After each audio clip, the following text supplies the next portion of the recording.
This is a citizen-initiated constitutional amendment.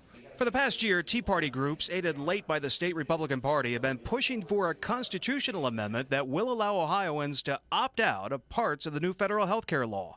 We want to see this challenge with its strongest case at the U.S. Supreme Court level, so this will give us the best justification as Ohioans for doing that. Chris Littleton with the Ohio Liberty Council says the amendment will also prohibit a Massachusetts-style state-run health care program.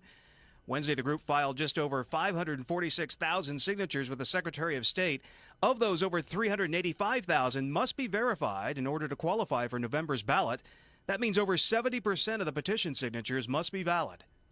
There are some who will allege, including myself, that many of those petitions were gathered using knowledge or using false information. State Democratic Party Chairman Chris Redfern says this is just an attempt by the state GOP to counter efforts to repeal SB 5. He also alleges state laws were broken. In Medina County, it was quite common for these petitions to be placed in tanning salons with the notion that if you signed this particular petition, it was to remove a federal tax on tanning beds. Littleton dismisses the allegation and says the issue will make it to November's ballot. This is really about preserving freedom and preserving choice for health care for all Ohioans.